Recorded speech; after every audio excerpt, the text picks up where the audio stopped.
हरि माया कृत दोष गुण बिनु हरि भजन न जाय। भजिए राम तज काम सब अस विचारी मन माय। श्री हरि के राम माया के रूप रचे हुए दोष और गुण श्री हरि के भजन के बिना नहीं जाते। मन में ऐसा विचार कर सब कामनाओं को छोड़कर निष्काम भाव से श्री राम जी का भजन करना चाहिए। यही कल काल बरस भऊ बसे अवध बिये केस। पर्यव दुकाल विपत्ति बस है तब मैं गया विदेश। हे पक्षीराज, उस कलिकाल में मैं बहुत वर्षों तक अयोध्या में रहा। एक बार वहाँ अकाल पड़ा तब मैं विपत्ति का मारा विदेश चला गया। गयो उज्जैनी सुनऊ नगारी दीन मलिन दरिद्र दुखारी। गए काल कछु संपत्ति पाई तय पुण्य करऊ शंभु सेवकाई।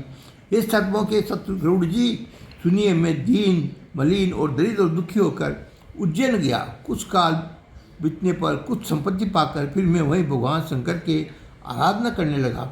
विप्र एक वेदिक शिव पूजा करे सदा ते काज न दूजा। परम साधु परमार्थक बिंदक शंभु उपासक नय हरि निंदक। एक ब्राह्मण देव जी से सदा शिव जी की पूजा करते, उन्हें दूसरा कोई काम न था। ये परम साधु और परमार्थ के ज्ञाता थे। ये शंभु के उपासक थे पर श्री हरि की निंदा करने वाले न थे। ते सब वही मम कपट समेता द्विज दयाल अति नीति निकेता। हर बाई जन्म देखी मोहि साई रे पुत्र विप्र पढ़ाव पुत्र की नाई। मेरे को कपटपुर उनकी सेवा करता ब्राह्मण बड़े ही दयालु और नीति के घर के थे। ये स्वामी बाहर से नम्र देखकर ब्राह्मण ने मुझे पुत्र के भांति बांधकर पढ़ाते थे। शंभु मंत्र मोहि द्विज बर दीना सुपोपदेश विविध विधि कीना।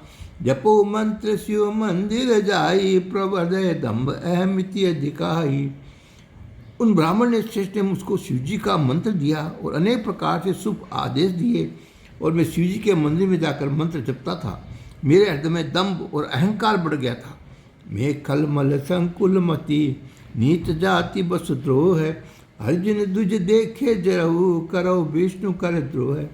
मैं दुष्ट नीच जाति और पापमयी मलिन बुद्धि वाला मोहवश वाला श्री हरि भक्तों को और जिन द्विजों को देखते ही चल उठता और विष्णु भगवान से द्रोह करने लगता था।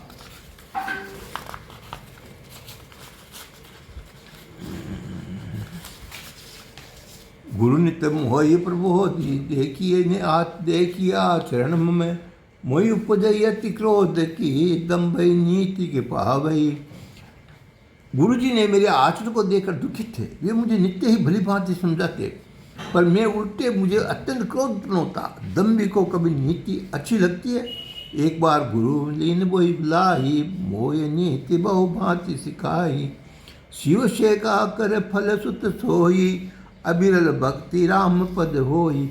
एक बार गुरुजी ने मुझे बुला लिया और बहुत प्रकार से नीति की शिक्षा दी कि हे पुत्र, शिव जी की सेवा फल रही है और श्री राम जी के चरणों में प्रगाढ़ भक्ति हो। राम ही भगत तात शिव दाता नर पावर के केत की बाता। जासु चरण अज शिव अनुरागी तासु द्रोह सुख चैसी अभागी। ये तास शिव जी की और ब्रह्मा जी की श्री राम जी को भजते हैं और नीच मनुष्य की बात तो कितनी है। ब्रह्मा जी और शिव जी जिनके चरणों में प्रेम है और अभागी हैं उनके द्रोह करके तो सुख चाहता है। हर कहूँ कि हरि सेवक गुरु कहु सुनि खगिनाथ हृदय मम दयु। अदम जाति में विद्या पाए भयो जताई दूध पियाए। गुरु जी ने शिव जी को हरि का सेवक कहा और ये सुनकर हे पक्षीराज, मेरा हृदय जल उठा। नीच जाति का मैं विद्या पाकर ऐसा हो गया जैसे दूध पिलाने से सांप होता। मानी कुटिल को भाग्य को जाति गुरु कर द्रोह करऊ दिन राति। अति दयाल गुरु स्वल्प न क्रोधा पुण्य पुण्य मोह सिकाव सुबोधा। अभिमानी कुटिल कृतज्ञ और कुदाति में मैं दिन रात गुरु जी से द्रोह करता। गुरु जी अत्यंत दयालु थे, उनकी थोड़ा सा भी क्रोध नहीं आता। वे बार बार मुझे उत्तम ज्ञान की शिक्षा देते। जैते नीच बढ़ाई पावा सो प्रथम अतिताई न सावा।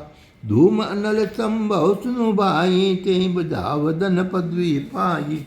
नीच मनुष्य जिसने बड़ाई पाई हो वह सबसे पहले उसी को ही मारकर उसी का पाल करता है। हे भाई सुनिए, आग के उत्पन्न हुआ धुआं मेघ की पदवी पाकर उसी अग्नि को बुझा देता है। रजमग परि निरादर रही, सब कर पद प्राणित सही। मरुत उड़ाव प्रथम ते बराई, पुण्य नृप नयन किरीट न पढ़ाई। धूल रास्ते में निरादर से पड़ी रहती है और सदा सब के लातों की बहार रहती है। उस पर जब पवन उसे उड़ाता है तो सबसे पहले वह उसी को भर देती है और फिर राजा के नेत्रों और कीटों पर पड़ती है।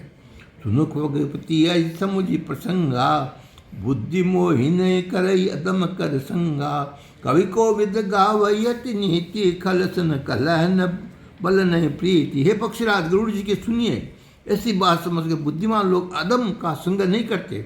कवि और पंडित ऐसी ज्ञानी नीति करते हैं कि दुष्ट से न कलह ही अच्छा न प्रेम ही अच्छा। उदासीन नित रहे गोसाई, कहियो खल करिए ही स्वान की नाई। मेखल रे कपट कुटिलाई, गुरहत गुहित कह न मोह सोई सुहाई। मैं गोसाई उससे तो सदा उदासीन रहता है। दुष्ट को कुत्ते की तरह दूर से ही त्याग देना चाहिए। मैं दुष्ट था, हृदय में कपट और कुटिलता भरी थी, इसलिए गुरु जी ने हित की बात करते हुए मुझे वह बात सुनाई।